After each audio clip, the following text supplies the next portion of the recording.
Caffee Oromiyaatti koreen dhaabbii dhimma misooma baadiyyaa magaalaa Adaamaatti hawaasa kutaa magaalaa Dambalaa waliin marii gaggeesse. Hooggansa kutaa magaalichaa dabalatee hawaasni aanaa Wanjii fi Irreechaa marii kanarratti hirmaataniiru. Dimookiraasii fi bulchiinsa gaarii lafa qabsiisuu, qabeenya mootummaa fi uummataa sirnaan hojiirra oolchuun, uummataa fi qaamolee mootummaa gidduu qindoominni jiru maal fakkaata kan jedhu ijoo marii waltajjichaati. Hawaasni marii kanarratti hirmaatanis yaada kennaniin gama nageenyaa fi misoomaatiin hojii hojjetamaa jiru akka ciminaatti ibsuun rakkoo kenna tajaajilaa hojjettoota waajjira lafaa biratti darbee mul'atu, addaan ciccituu sarara bishaan dhugaatii, hanqina dhiyeessii kitaabilee barnootaa fi daandiin aanaa Wanjii yeroon xumuramuu dhabu akka rakkootti kaasaniiru. Karaa biraatiin shaggaadha. Waan hundumtuu akka haaraatitti shaggaadha. Qotee bulaa irrattis, naannoo nageenyaa irrattis waan hundumtuu shaggaa ta'eeti mana jireenyaa irratti rakkootu jira. Aanaa Wanjii karaa baadiyyaatiin ammatochiin jalqabamee jira. Karaa magaalaatiin wanni tokko hin jiru. Waldaadhaan ijaaramee jira. Waldaa baay'eetu jira. Waldaa san qulqulleessuu irratti rakkina guddaa jira. Kana of laaluu qaba. Aanaa Wanjii yoo as jiraatan waggantoonni isin biratti ceephoo fi kaafachuu qabu. Fakkii karaa biraatiin hojii shaggaadha. Isin faana jirra, hojjechaa jirra, isaanis gargaaraa jirra. Mootummaas akka mootummaatitti akkuma qalee gargaaraa jirra waan ta'eef kun akka nuu baramu. Aanaalee tokko keessatti sirriitti irratti hojjetamee jira. Magaalaa kana keessatti sirriitti irratti hojjetamee jira jechuudha.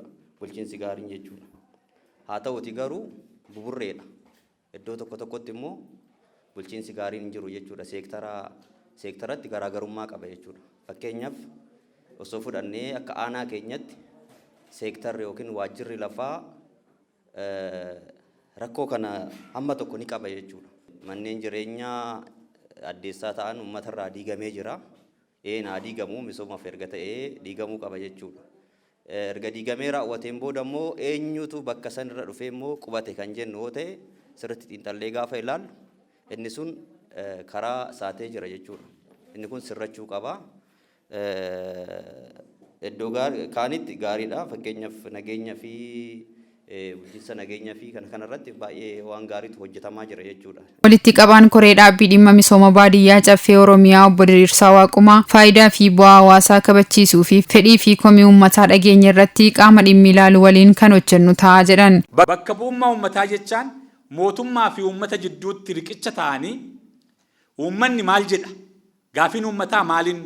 Yaanni uummataa maaliin? Komiin uummataa maaliin? Milkaa'inni uummataa maaliin? jedhanii waa'ee uummataa hubatanii mootummaanis immoo waan uummataaf hojjetaa jiruu fi hojjete itti himanii riqicha ta'anii jidduutti mootummaaf uummata jidduutti tajaajila kennuudha. Bakka bu'ummaan uummataa kun miseensi paarlaamaa, miseensi caffee akka keenya kanatti dhufee nama tokkos ta'uu danda'a, nama lamas ta'uu danda'a. Naannoo filannoo isaatiitti uummata isaa kan dubbisu jechaadha. Korichi hordoffiif to'annoo taasisuu cimsee kan itti fufu ta'us himaniiru. Maal karoorfatte maal raawwatte? Raawwii kee keessatti cimina maaltu jira? Raawwii kee keessatti hanqina maaltu jira kan jedhu karooraaf raawwii ilaaluudha. Waan bara baajataatiif karoorfanne bara dhuftu maaltu naaf haa karoorfamu? Maaltu nuuf haa karoorfamu? Kan bara baajataa 2018 immoo maal karoorfanne maal raawwanne jedhamee to'annoo fi hordoffii gaggeessuudha. To'annoo fi hordoffiidha. Hin to'atu hin hordofu. Maal jechuudha? Kana uummataa waadaa galleerraa raawwatamaa jira. Yoo raawwatamaa jiraachuu baate maaliif? Yoo raawwatamaa jiraate immoo sabni fayyadamaa jira waan jedhu ilaaluudhaaf to'annoo fi hordoffii gaggeeffamaa jechaadha.